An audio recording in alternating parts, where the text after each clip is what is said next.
Hello and welcome to this video, guys. Today we're going to look into Angular signals. We're going to create our first CRUD logic with Angular signals. We're going to look into a couple of nice patterns that you can use. We're also going to utilize the Json mock server in order for us to have a rapid and fast backend that we can work with. Alright, so let's get started. So alright, in order for us to get started, we need to make sure that we install the Json server. So the first thing you want to do is you want to write npm install -g JSON server. So this will install the JSON server on a global level. And once this is done, we just follow the steps that they have. The second thing, we need to create a db.json file in the root. So let's go ahead and create that. So db.json, you can have a mock folder, whatever you want to have, but for this purpose, we're just going to place it here. All right, so we have the post, and the post is going to be an ID and a title. The rest we can skip, to be honest. So the way it works essentially is that it will spin up the server and it will look into the db.json file that you have. So whatever you have here, it will create a CRUD API for that. In this case, we have posts, so you will be able to do localhost 3000/posts and be able to post, create, update, and delete to that place. So in order for us to do this, you need to run JSON server watch db.json, but to make it easier for us, we're going to go ahead and add it into the actual package.json. So I already have it here, but we'll have the mock here, and at the end we'll just go ahead and add that script. So whenever we run npm run mock, it will spin up the mock backend for us, and as you can see here, we should have the post as a resource. Otherwise, something is wrong. So if I just go to that link, you should be able to see the data that we added into the db.json file, right? All right, so let's continue. So closing that, we go back to our page. The first thing we want to do is we have a component called to-do component, and we have a to-do service. Obviously, we have the to-do service in order for us to be able to delete things, update, and yeah, just communicating with backend. The first thing you need to do is to import the HTTP client module in order for us to use the HTTP client, right? So it's here. You are going to import it from Angular Common HTTP. Once that is done, we can just jump into the HTTP service. Within the service, there's a couple of things we want to do, right? So the first thing we want to do is probably want to have type. People have been complaining a lot of me not using types. So I post ID and title. We're going to inject the HTTP client in this way. We're also going to create something called to-dos. It's going to be a signal of the interface that we just generated. And the default value is going to be an empty array. The second thing we want to do is to create a function to retrieve the post from our backend that we just set up.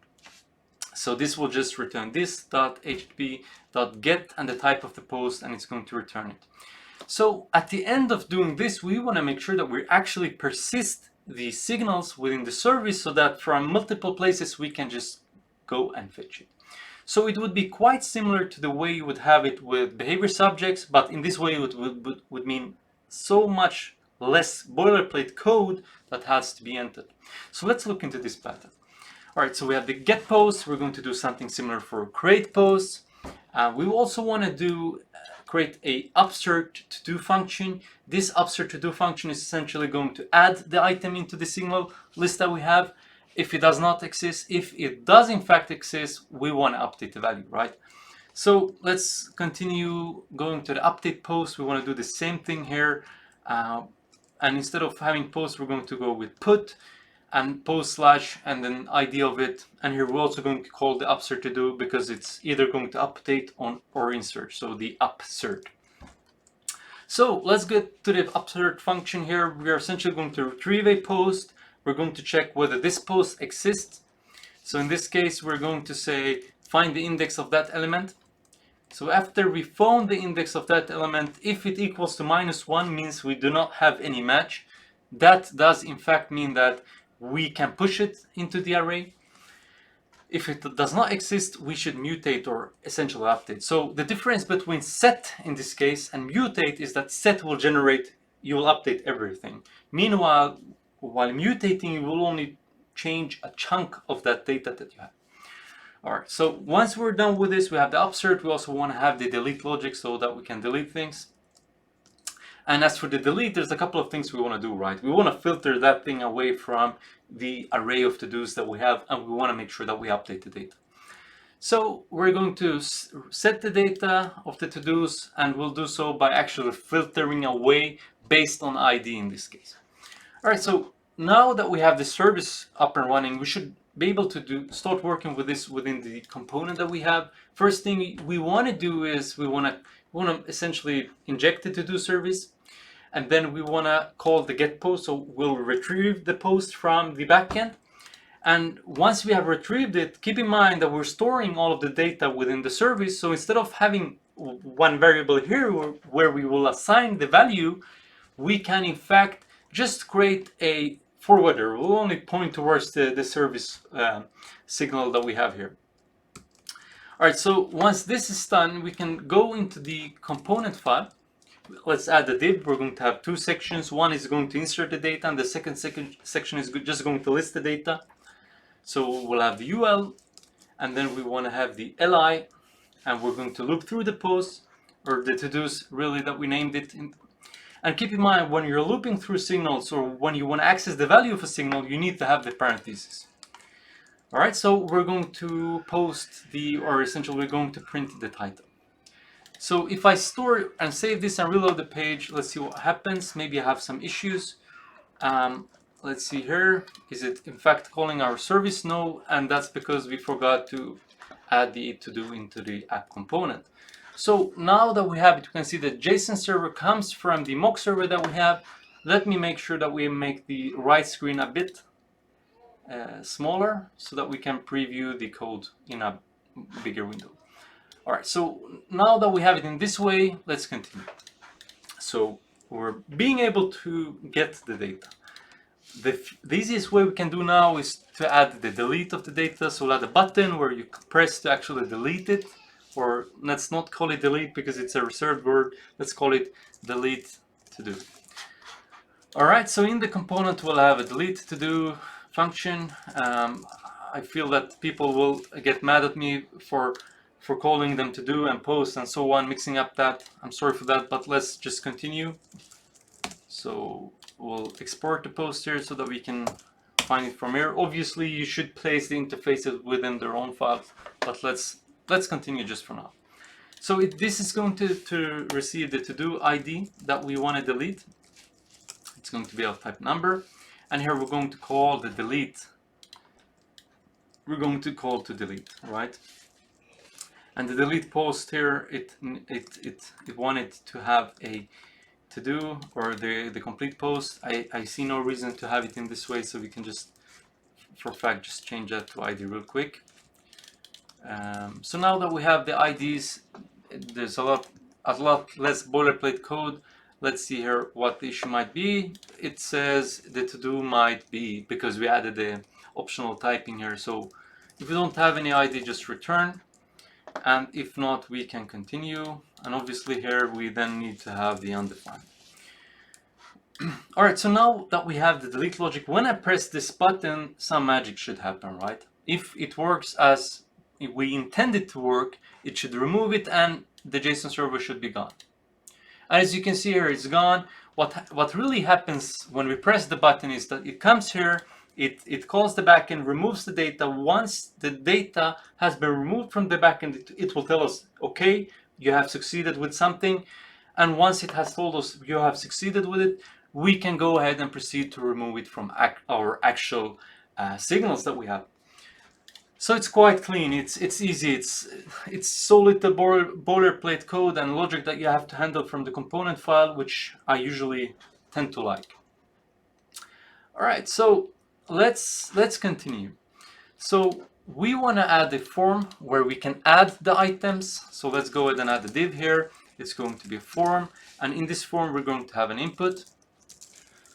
We're going to create an input, and the only thing this input is going to have, let's not use model binding. We're only going to use reactive forms because I really hate model two-way binding. And here, let's say form control, we are going to make sure that we have the title, or let's just call it title. All right, so now we have the title. We can go ahead and just say title equals to new form.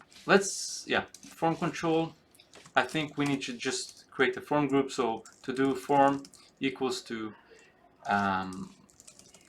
inject. Let's inject the form builder to make it easier for us. I usually always use the form builder when generating the form. So this.fb.group. So create a form. The form should consist of the ID, which is going to be, it's going to be not mandatory. This is because when we update things, we want to persist this and so on. So we have the ID in this way. We have the title, which is going to be an empty, but we can also say we want it to be required. All right, let's import the validators. And the last thing we need to do in order for us to use reactive forms, otherwise it will complain the form control cannot be bound, is that we need to import it within the app module. So we're going to import reactive forms module, and let's see here from Angular Forms. Well, once this is done, it should be totally okay for us to use it. And here within the form, we'll have the form group and then the name of the form group, to do form, and then instead of form control here, we can just go with form control name. So the actual name of the control within the form group. So in this case, the title. So let's go ahead and create a function. This was add or update to do. We're just creating a function that will either do one of them. So whenever I press add to do, it should call that function. So saving this, we should have some sort of a form. It does not really look good at all, so let's just ignore that for now. So to continue with this, what do we want to do? Essentially, we want to extract the value of the form. So we can say to do, and we can extract the value of the form by doing this. So this to do form, the value is going to essentially give us that. But there's one thing, if let's say, for instance, if you want to validate the issue or we have an error within the control, so we can say, if it's invalid, we do not want to do anything really. So if you haven't inserted a title at all, so this is required, if you haven't inserted it, it will not do anything. You cannot proceed from here.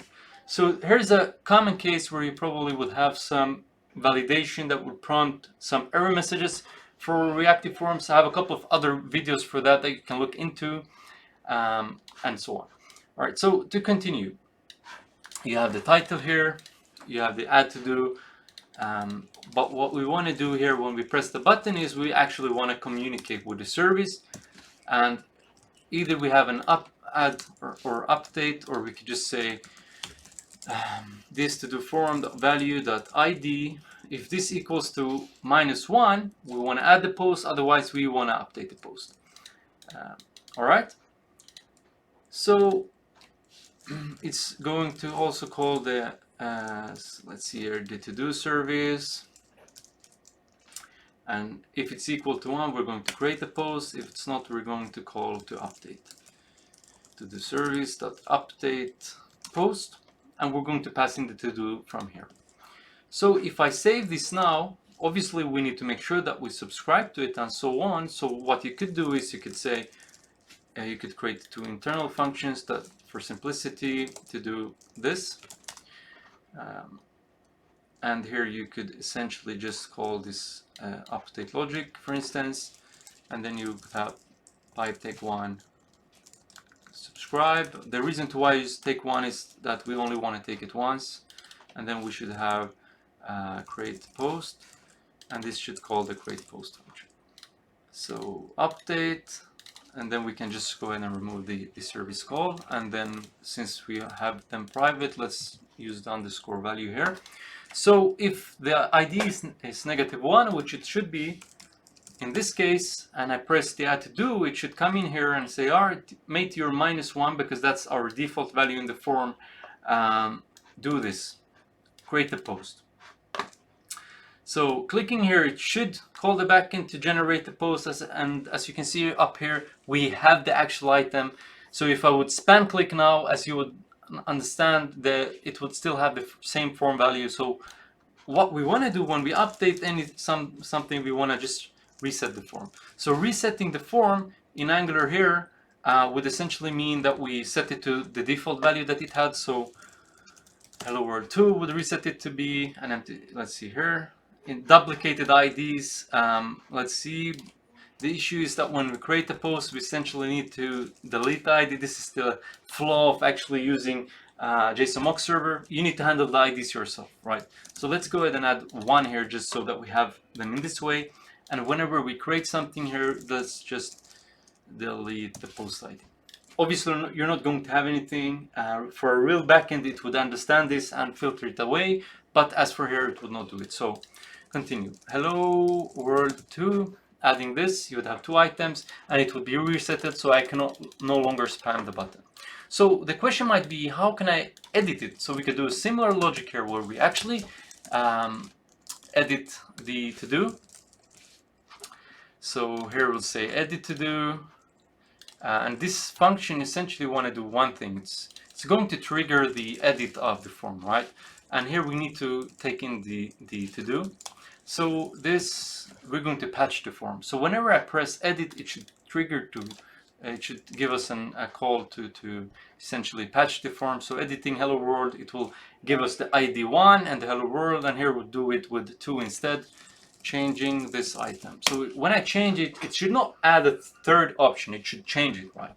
So here we could do some logic.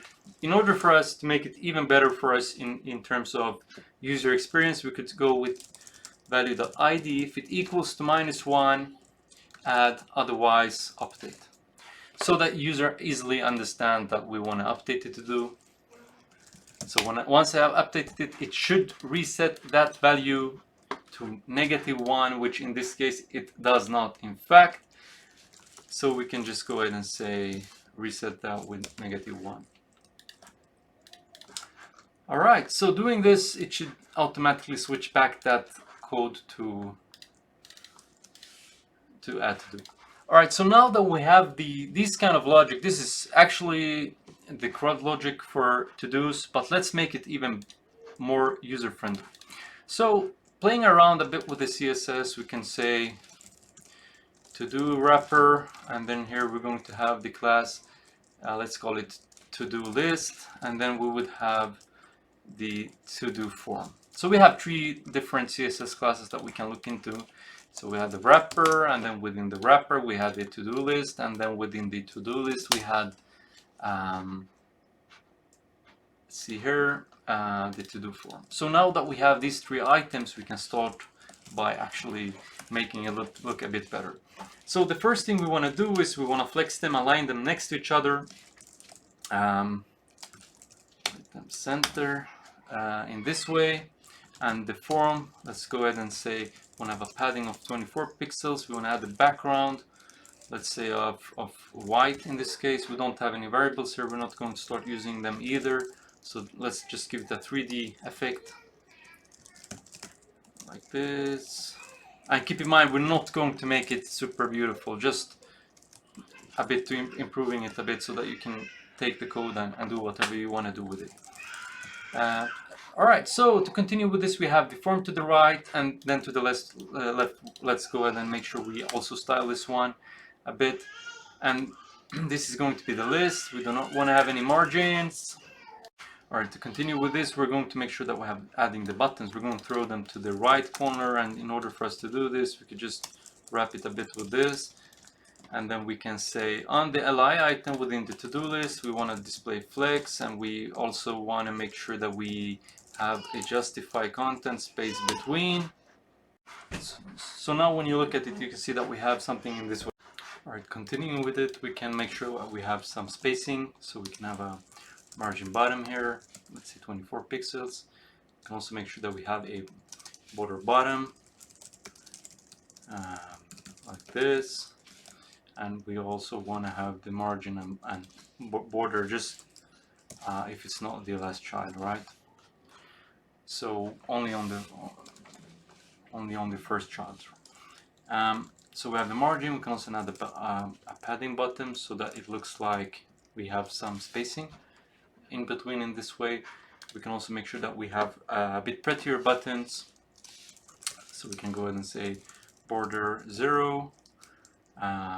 Padding 4px, font size 0.9 rem, and then we can go ahead and say that we want to have some spacing between the buttons. So margin left 8px. So now we have some spacing around the buttons. We can also say border radius 4px. We can add some color white, background black to make them even more visual. So now we have two buttons. Obviously you could make the delete button, for instance, red if you wanted to have it similar in this way. It all depends on the specific needs that we have. Alright, so now that we have this in this way, sorry, we're going to have cursor pointer. It does not look good, but it actually touches all of the areas that we have, and you have something that you can continue work on. I will publish this GitHub branch, so you can fork it, you can do whatever you want to do with it. Anyhow, just to continue and just have a short walkthrough of what we did. We added JSON mock server. The mock server is quite simple. It uses the DB JSON that we have, so if I remove it from here, it will be removed there. If I add it here, it will appear to the left. And as you can see, it is in fact also updating the data that we have.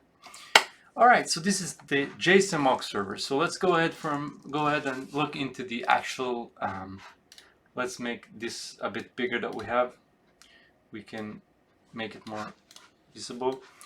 So what have we really done? We added a signal, and the signal that we added